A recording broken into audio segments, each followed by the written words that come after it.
They say you can't miss what you've never had. Leonard Hale has never flinched from a flame, never winced at a blade, never known the mercy of his own body screaming stop. At 7, he walked on a broken ankle for 3 days before anyone noticed. At 19, he pulled glass from his palm at a board meeting without blinking. At 29, he built a $47 billion empire on the simple truth that pain is just information and his body never learned to send the message. He is untouchable, unreachable, a god in a tower of steel and silence. Until here, Juliet Peterson is nobody. An intern with student loans and a chip on her shoulder. The kind of woman who shouldn't even register in his peripheral vision. But the night she finds him bleeding, calm, unbothered, empty, she does something no one has ever done. She panics. She grabs him. She cares. And deep inside the fortress of Leonard Hale's chest, something cracks. A flutter. A pressure. A sensation so foreign, so terrifying, so alive that it nearly drops him to his knees. Pain. Not in his body. In his soul. Triggered by a woman who looked at him like he was breakable. Now Leonard Hale, the man who feels nothing, can't stop feeling her. Every glance, every argument, every moment she walks away. She is the wound he never asked for, and the only cure he'll ever want. The fluorescent lights of Aurelius Dynamics hummed above Juliet Peterson's head as she hurried through the executive corridor at 11:47 p.m. Her heels clicked against marble floors that had probably cost more than her entire college education. In her arms, she clutched a stack of corrected financial dashboards, errors she'd spotted that 3 senior managers had missed. Keep your head down. Drop them off. Leave. That was the plan.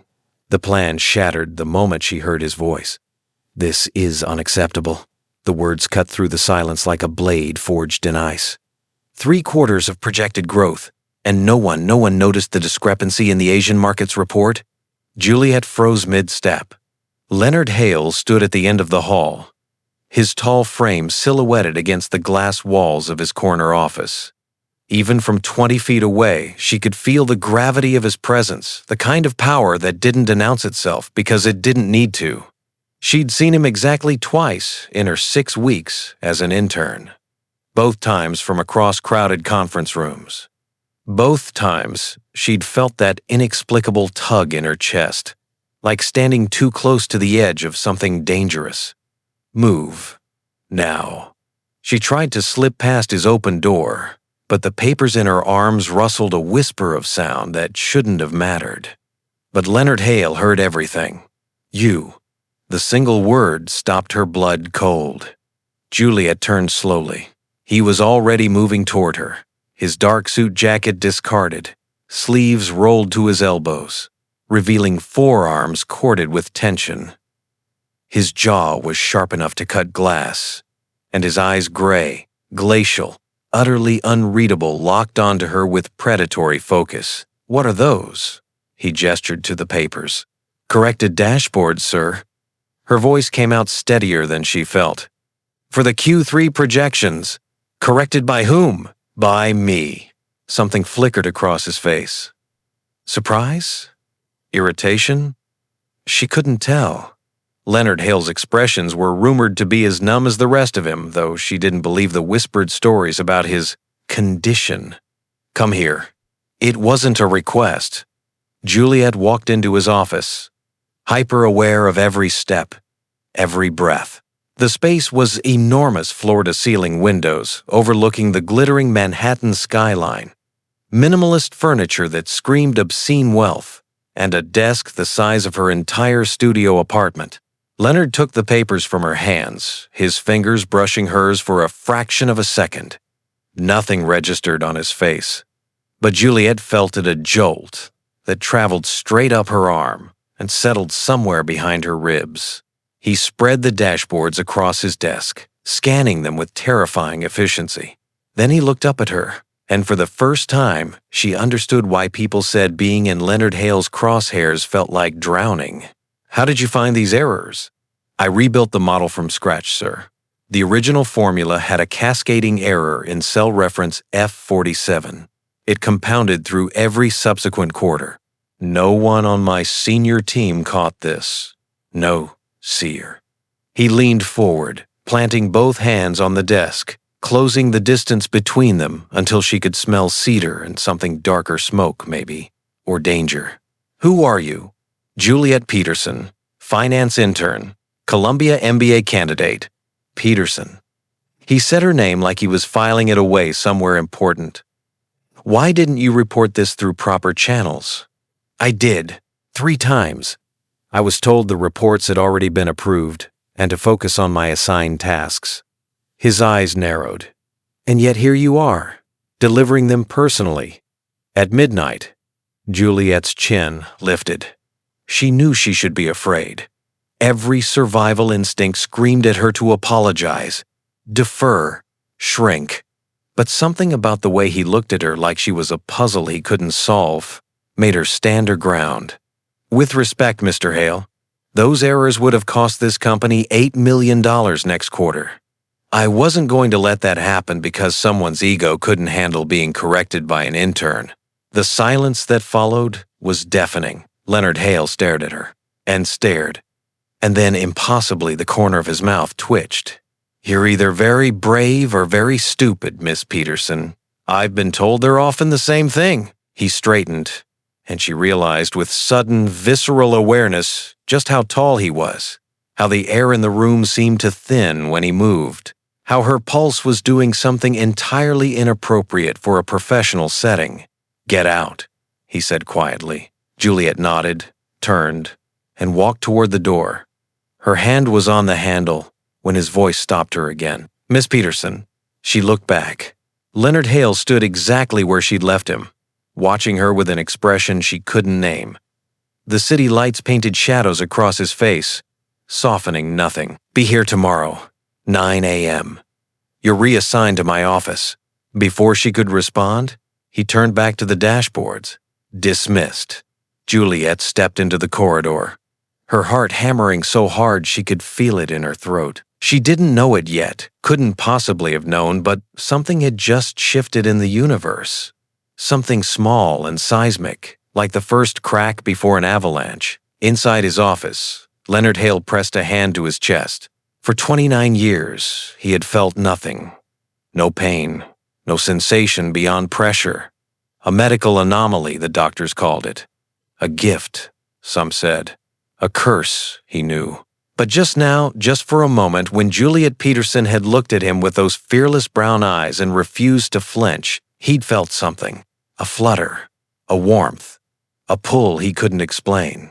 Leonard dropped his hand and frowned at the window. Impossible. He didn't feel. He couldn't. 3 weeks into her reassignment, Juliet had learned several things about Leonard Hale. He drank his coffee black and consumed it like oxygen. He read 4 newspapers every morning, physical copies, never digital. He trusted no one, tolerated few, and respected even fewer. And he never, ever showed weakness.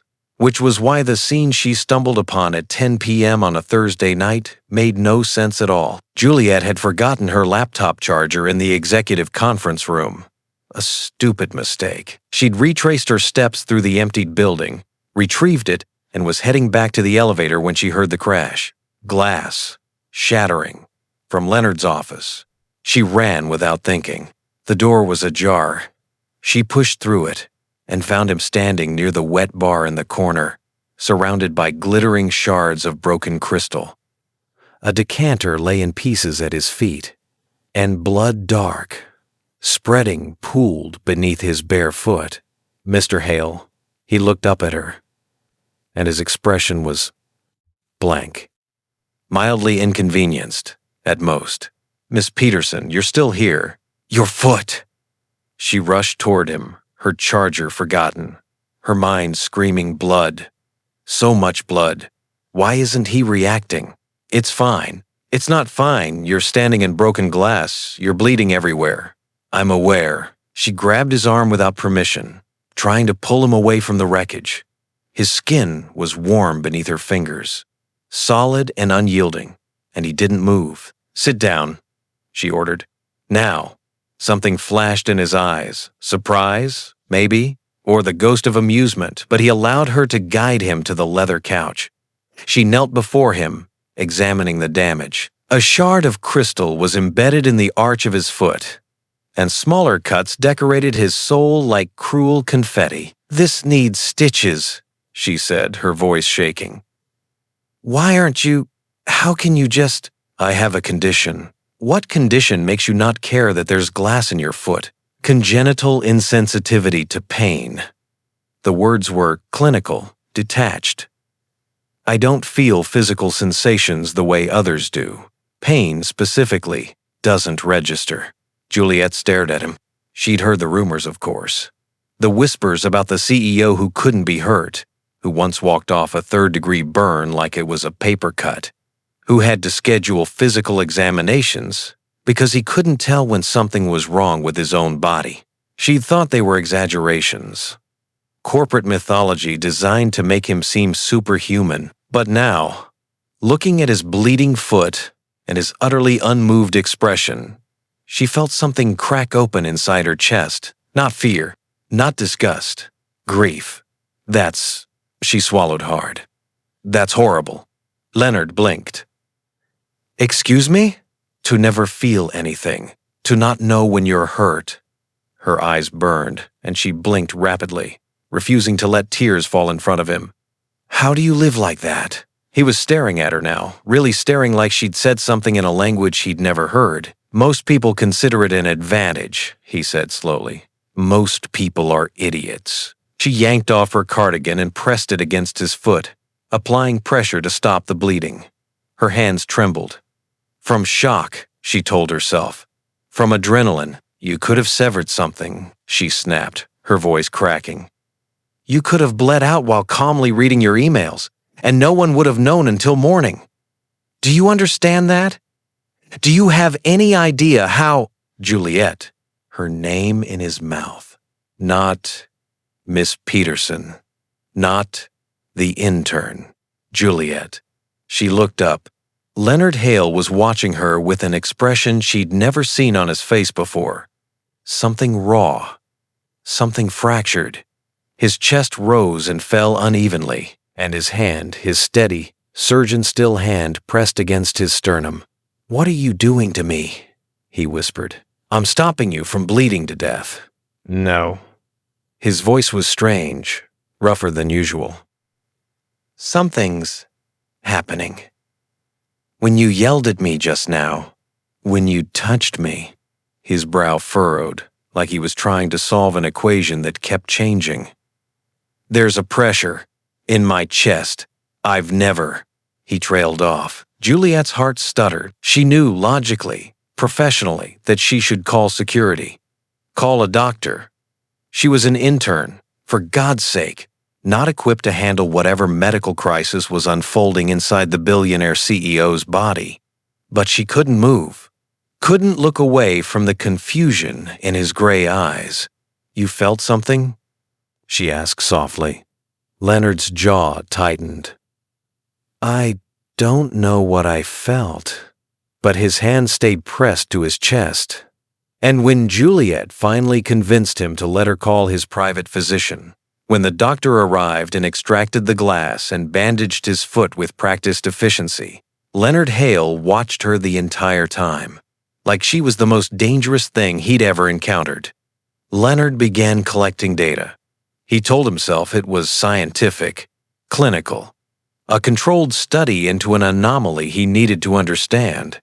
But science didn't explain why he moved his meetings to conference rooms closer to Juliet's desk, why he found reasons to request her presence in strategy sessions, why he started noticing things about her that had nothing to do with her work, the way she tucked her hair behind her ear when she was thinking hard, the small dimple that appeared when she tried not to smile, the particular cadence of her laugh when something genuinely amused her. He noticed, too, when other people looked at her. Marcus Webb from Acquisitions, who found excuses to stop by her workstation. Daniel Chen from Legal, who lingered too long near the coffee machine when she was there. Even the mailroom clerk, a 20-something with an eager smile, who always seemed to have a package for the executive floor when Juliet was around. And with each observation, Leonard felt something new, a tightening in his chest, a heat behind his eyes, a sensation like static electricity building beneath his skin, waiting to discharge. Jealousy, his mind supplied. He rejected the diagnosis. He didn't do jealousy. He didn't do emotions at all that had always been his strength, his armor, his competitive edge, in a world that ate soft men alive. But then why did his fists clench every time Marcus leaned too close to Juliet's desk? Why did his jaw ache from tension when she laughed at something Daniel said? Why did the mail clerk's enthusiastic smile make Leonard want to transfer him to a remote office in Alaska? The answer came on a Wednesday afternoon in late October. Leonard was reviewing acquisition targets when Juliet knocked on his door. She'd started doing that knocking before entering after the glass incident. Like she was giving him time to compose himself. Like she understood that she unbalanced him in ways he couldn't afford to show. "Come in." She entered carrying 2 cups of coffee black for him, almond milk and exactly 1 sugar for her. He hadn't asked her to bring him coffee. She'd just started doing it, an act of care so small and unconscious that it shouldn't have mattered. It mattered. "The Meridian files are ready for your review," she said, setting his cup on the desk. "And I flagged 3 inconsistencies in their revenue projections. Nothing as catastrophic as the Q3 situation, but worth addressing." "Thank you." She nodded, turned to leave. "Juliet." She stopped, looked back, and Leonard heard himself say something he hadn't planned. Something dangerous. "Have dinner with me." The silence stretched between them, taut as piano wire. "Mr. Hale?" "Leonard." Her eyes widened slightly. In 6 weeks of working directly with him, he'd never invited that familiarity. Had actively discouraged it. "Leonard," she repeated slowly, like testing the weight of it on her tongue. "I don't think that's appropriate." "Probably not. You're my boss. Technically, you report to the department head. I'm several layers removed. That's semantics, and you know it." He did know it. He also didn't care. "1 dinner," he said. "You can consider it a professional debrief. A thank you for the work you've done." "A thank you for the work I've done would be a raise. Or a bonus. Or a letter of recommendation. You'll have all 3. That's not—" She stopped herself, pressing her lips together. "Why?" "Because I find myself curious about you." The truth slipped out before he could stop it. "Because you're the only person in this building who tells me the truth without flinching. Because when I'm around you, I experience sensations I've spent my entire life being told I'm incapable of feeling." Juliet's breath caught. Leonard stood slowly, rounding the desk, closing the distance between them with deliberate care. She didn't retreat, didn't look away. Brave or stupid, often the same thing. "I've spoken with specialists," he continued quietly. "Neurologists, pain researchers. None of them can explain what you do to me. They say it's impossible, that my nerves are physically incapable of transmitting the signals you seem to trigger." He stopped a foot away from her. "And yet, every time you walk into a room, my chest constricts. Every time you leave, something inside me aches. I don't know what to call it. I don't know how to make it stop. I don't know if I want to." Juliet's eyes were bright, luminous. He could see her pulse fluttering at the base of her throat. "That sounds terrifying," she whispered. "It is.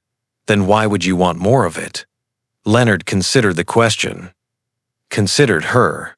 Considered the unfamiliar landscape of emotion. He'd somehow stumbled into a territory without maps, without logic, without any of the control he'd built his life around. "Because feeling something terrifying," he said slowly, "is better than feeling nothing at all." She said yes. God help her, she said yes. The dinner was at a private restaurant, one of those places that didn't have prices on the menu because if you had to ask, you couldn't afford it. Juliet wore a dress she'd bought for her cousin's wedding 2 years ago. Leonard wore a charcoal suit that probably cost more than her car. They talked for 4 hours. She learned that he'd grown up wealthy, but lonely, a child who couldn't play sports because he couldn't tell when he was injured, who couldn't roughhouse with other kids because a broken bone felt the same as a tap on the shoulder. His parents had been distant, clinical, treating him more like a medical case study than a son. His siblings resented him for the attention his condition brought. By the time he was 18, he'd learned to be an island. He learned that she'd grown up poor but loved the youngest of 4 children in a cramped Brooklyn apartment, scholarships and part-time jobs carrying her to Columbia, her mother's voice in her ear every Sunday, reminding her that she was going to be somebody. She'd faint if she knew I was having dinner with Leonard Hale, Juliet admitted, laughing. Would she approve? She'd ask about your intentions. And what should I tell her? Juliet met his eyes across the candlelit table. I don't know. What are your intentions? Leonard set down his wineglass. In the flickering light, his sharp features softened just slightly, just enough to make him look almost human. I intend to see you again, he said. And again, as many times as you'll allow. I intend to learn every way you make me feel things I shouldn't be able to feel.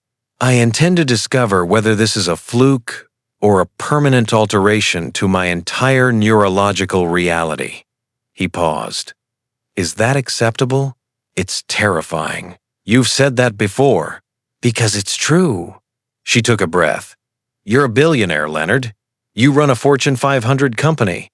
I'm an intern with student loans and a studio apartment the size of your bathroom. This is complicated, insane, probably. People will talk.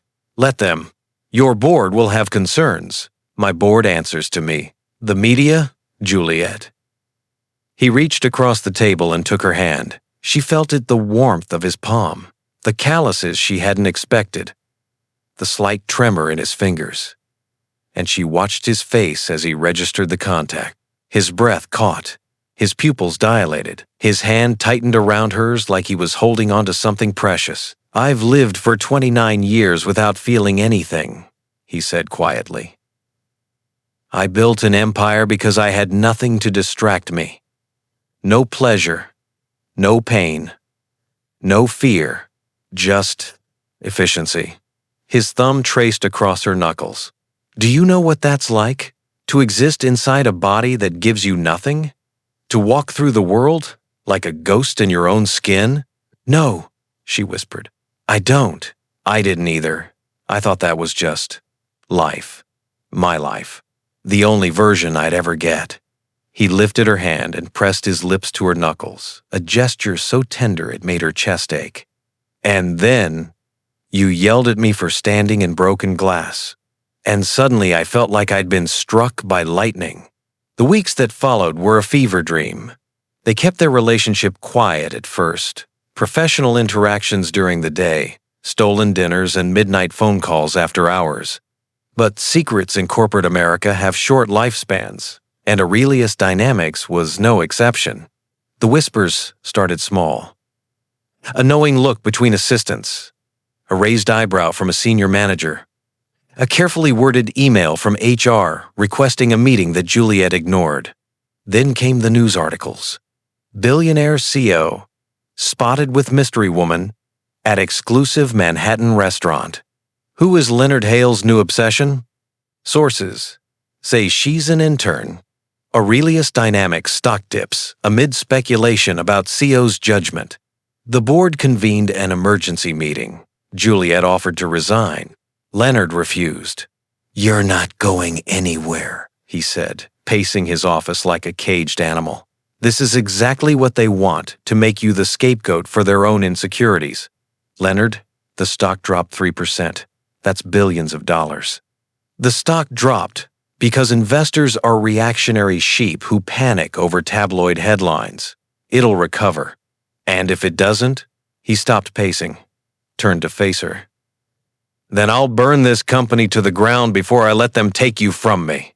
The intensity in his voice should have frightened her. Instead, it made something deep in her core clench with emotion. You don't mean that.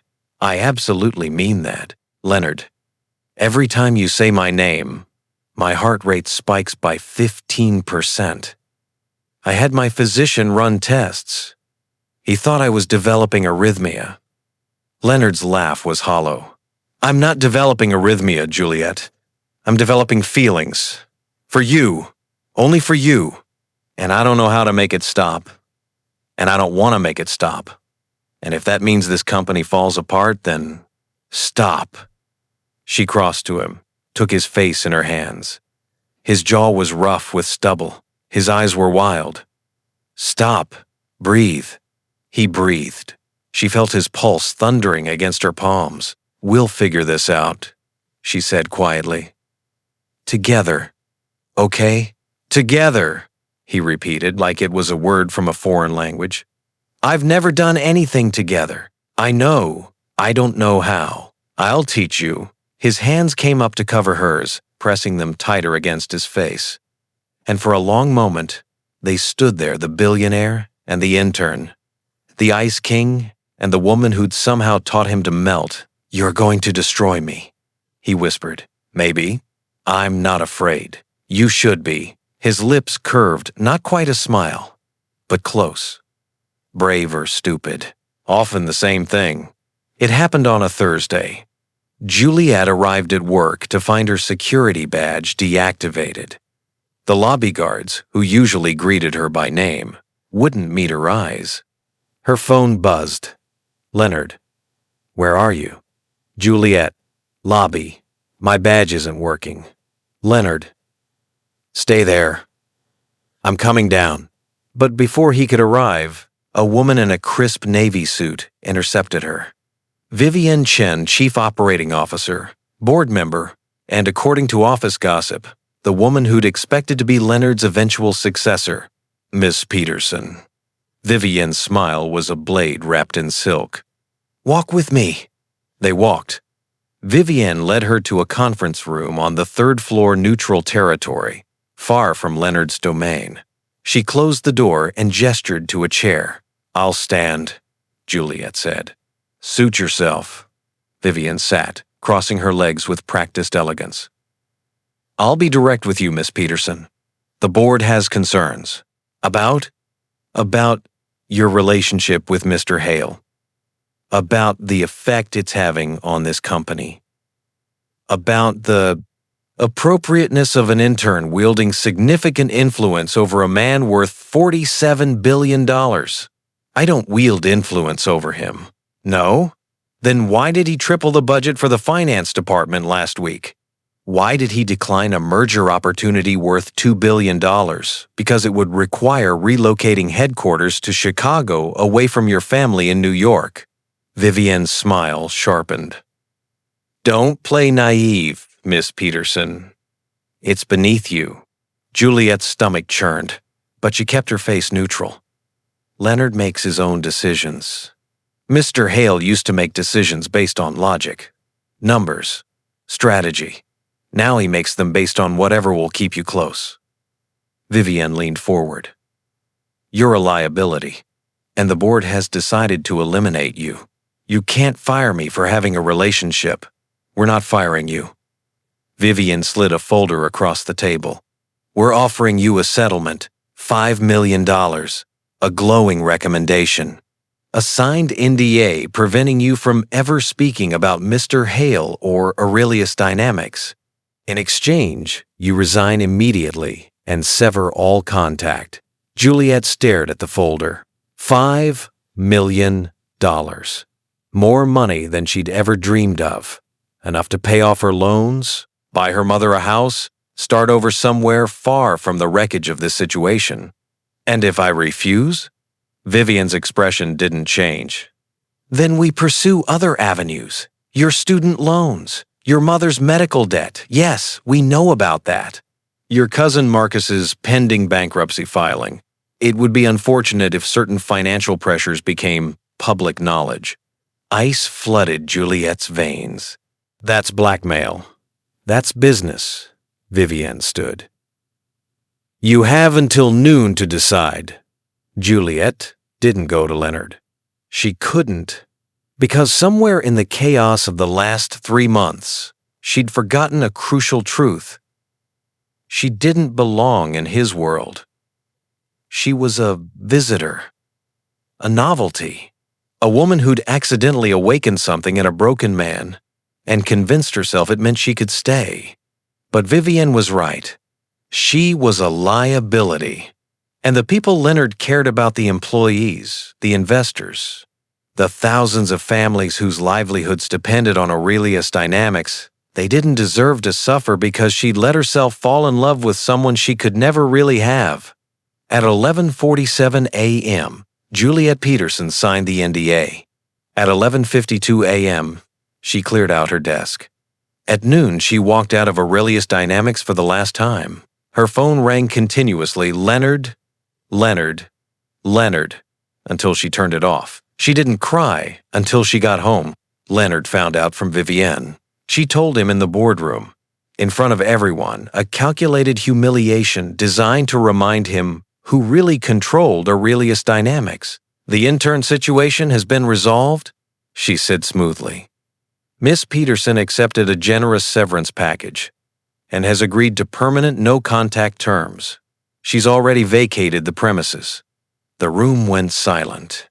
Leonard heard the words, understood them, intellectually, but his body, his treacherous, newly awakened body, responded differently. The pain hit him like a physical blow, not a metaphor, not an exaggeration. Actual, crushing pain centered in his chest, radiating outward, stealing his breath and darkening the edges of his vision. He gripped the edge of the conference table. Someone was talking. Several someones. Voices blending into white noise. Mr. Hale? Leonard? Can you hear us? He couldn't answer. Couldn't breathe. Couldn't do anything except feel the agony of loss, a sensation he'd never experienced, never even believed possible, now consuming him entirely. The last thing he saw before unconsciousness claimed him was Vivienne's satisfied smile. He woke in a hospital room. White walls, beeping monitors, the smell of antiseptic and expensive flowers. You're awake. Dr. Marcus Webb, not the acquisitions Marcus, but his personal physician, a man who'd been monitoring his condition since childhood, stood by the window. What happened? You collapsed. Cardiac event. Dr. Webb consulted his tablet. Except there's nothing wrong with your heart. No blockages. No arrhythmias. No physical damage whatsoever. Then why? I have a theory. The doctor sat in the chair beside his bed. We've been monitoring your neurological changes for months now. The new pathways forming. The emotional sensitivity developing. It's unprecedented. Your brain is literally rewiring itself, Leonard, creating connections that shouldn't exist because of Juliet, because of your emotional attachment to her. Yes.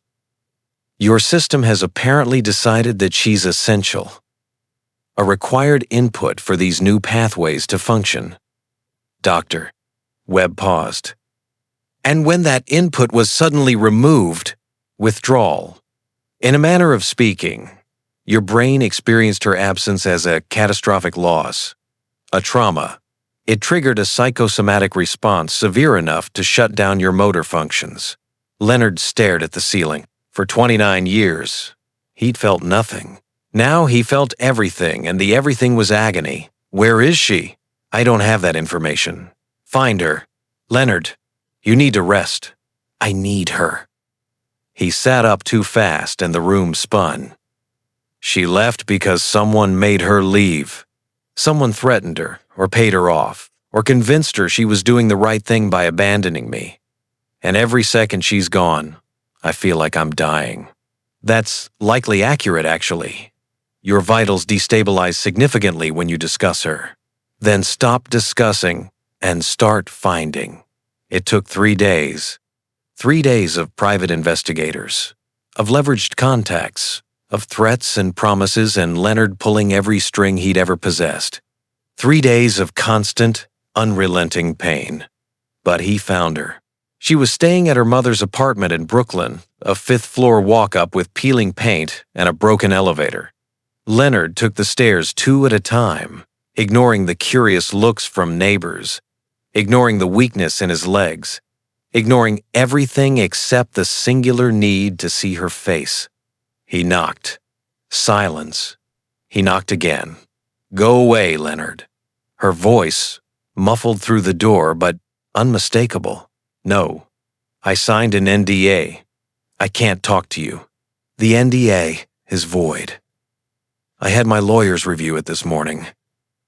The board acted without authorization." Silence. "Juliet, please." The door opened. She looked terrible, beautiful, and terrible, the way only someone who'd been crying for 3 days could look. Her eyes were swollen. Her natural hair was gathered messily atop her head. She wore an oversized sweatshirt that swallowed her frame. Leonard had never seen anything more precious in his life. "You shouldn't be here," she said. "I had to come." "Why?" "Because..." His voice cracked. An entirely new sensation, his throat closing around words. Emotion choking his ability to speak. "Because you left. And when you left, I collapsed. Literally. My body shut down. The doctor said, 'I know.'" Her voice was small. "I saw the news.